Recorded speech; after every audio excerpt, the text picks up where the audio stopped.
pay your food for one person. Yes, sir.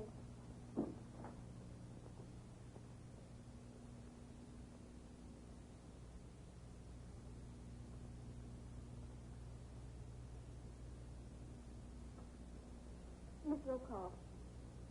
What is it, Sally? It's Mr. Poten. He gives me the jimmies.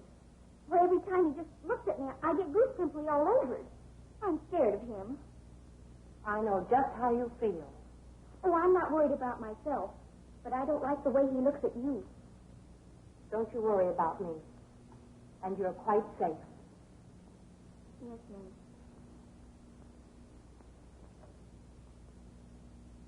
You know this man? Intruder and stranger to Willie, Honorable Master. He was standing here when I awoke. I gave him a sock, too. You know, maybe we're making a mistake. There's no grease paint on his face. Look what I collected from the others. You have lots of power in your hands.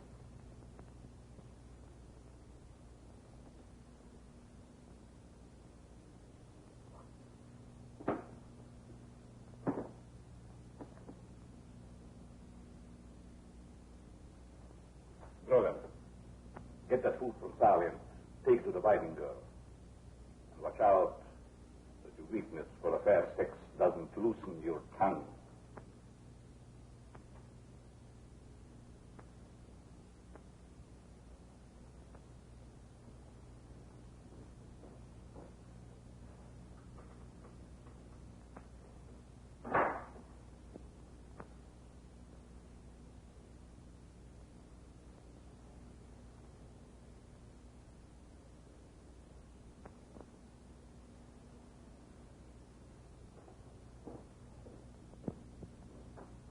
Sorry, Willie and I made that mistake and hit you.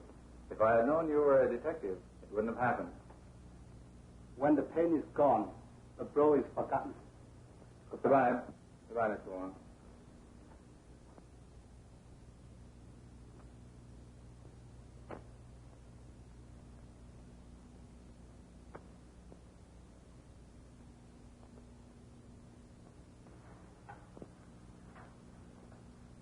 Mr. Wong brings a certain mind of Willie. Very good idea for new mystery story. I'm not interested in mystery stories now, Willie. I haven't heard from Joan Whiting. Worried. Oh, perhaps my master more interested in writing you romantic novels. Somebody will be writing an epitaph for you if you don't get out of here. Wait a minute. Call Captain Walters. Use the library phone. Yes, sir. This was the girl.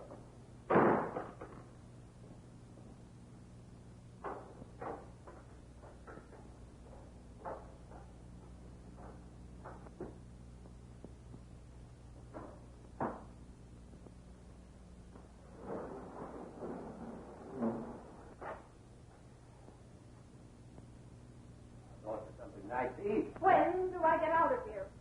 Get out. We give you a nice room like this, plenty of good food, and you pick to get out. I don't like the room, and I don't want to eat. I want to get out of here. Now, take it easy, sister. No one's going to hurt you. You know it doesn't pay to peel where you're not supposed to. Oh, is that so? Well, I'm a reporter, and it's my business to mix in where I can get news. And when my paper hears about this... I know. They'll probably tell Santa Claus that he won't bring me any presents for Christmas. Oh.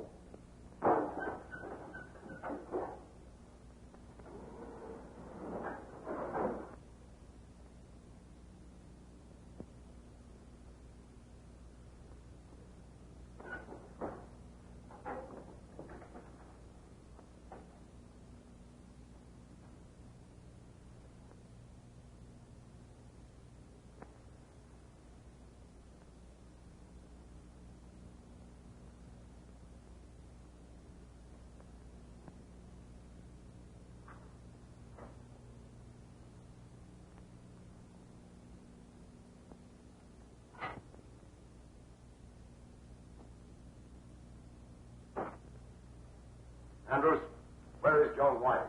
That's just what I was going to call you about, Captain. I have every reason to believe that you know more about this than you pretend. Now let's cut out this stalling and get down to facts. Well, you couldn't be thinking of I that. certainly am thinking. Well, I'm thinking hard. Did it ever occur to you that every one of these crimes has been committed exactly as outlined in this book here? Somebody tried to kill me with a telephone stiletto. Oh. Where is it? Whoever planted it evidently removed it. Oh, I see. A perfect alibi, huh? Do you think I tried to kill myself? No. But you might try to alibi yourself. What reason would I have for committing these crimes? Well, I'll admit that the motive has me stumped, Andrews, for the moment. But I'll worry about the motive after I trace the criminal. And I don't mind telling you right now that you're the most likely suspect. Because of my story. Exactly. They may have started out as stories, but they've become very real lately.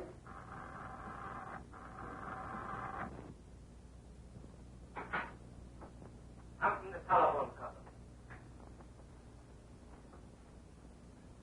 How did you know the telephone was out of order? Your receiver's been off the hook for some time. The supervisor checked and heard voices. After what happened in Chinatown. What happened in Chinatown? Some old Chinese was almost killed by a poison stiletto in the telephone. Would have been too if it hadn't been for some newspaper girl. Perhaps the telephone gentleman can use my humble assistance. What do you know about poison stilettos? Poison telephone stilettos live only in imaginary mind of Willie. Yeah, I suppose all this stuff is just imaginary, too. Chapter 6. The sword drawer. Well, the next victim had better not be at the hands of a sword drawer, or I'll put you where you'll be too busy to write books. Yes, and you, too. Listen, Captain Walters, we're wasting valuable time. Joan's in Chinatown, I tell you, and I've got to find her. I don't know why I'm letting you loose, Andrews, but I'm going to take a chance. You'll have a lot of explaining to do if she isn't found. If she isn't found, it won't be necessary. Come on.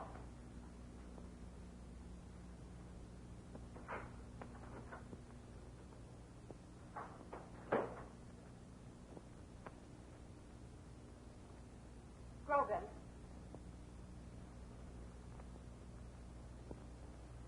Anything the matter, Miss Rokoff? It's Poten. What about him? Well, you don't have to be afraid of me. I'm your friend, Sonya. It's his eyes. The way he looks at anyone. His uncanny genius for making things that no one else can make or understand. I'm afraid of him. You don't have to be afraid. If he ever does anything to you, tell me. Thank you, Grogan. That's nice of you. Of course, there may be nothing to my fears. Sonya, there's nothing I wouldn't do for you. Thank you. But I think you'd better go. All right. But don't forget, you can always count on me.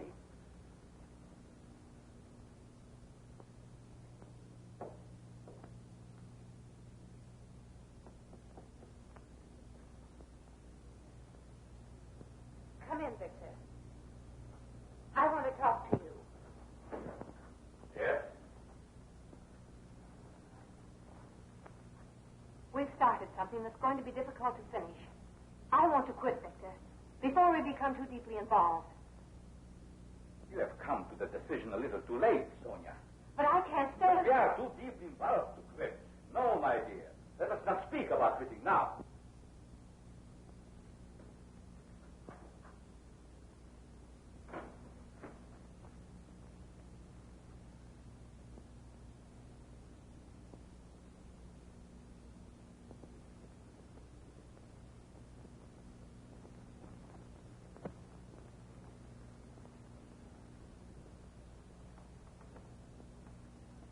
You better watch your step. And remember what I told you about the next victim. I'm going to check up with my men.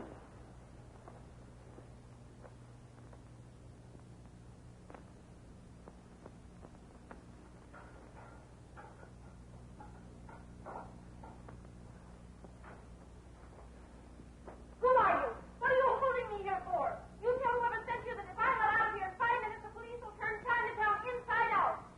Who's paying you to hold me here? Can't you understand me? Don't you talk English? I'll talk when I get a chance. All right, then talk. When do I get out of here? You butted into dangerous business. Now, you'll stay here until the trouble goes by. I will not. I'm going to get out of here right now. You be a good girl. I'll bring you some grub.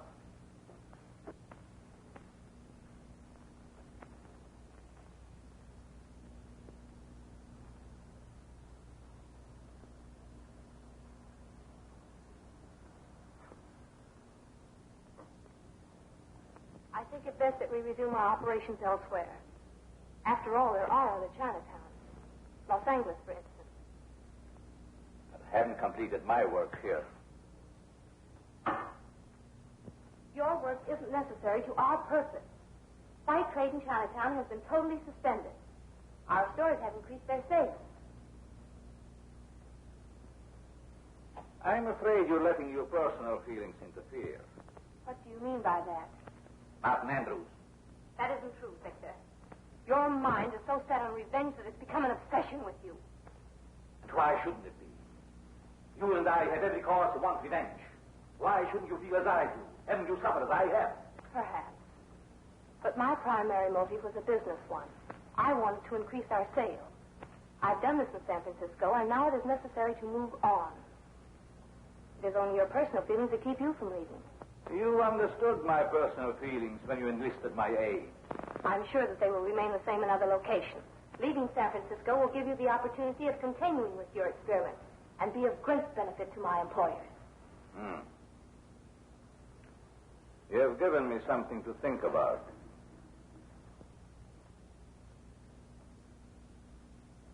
Yes. We shall discuss it further.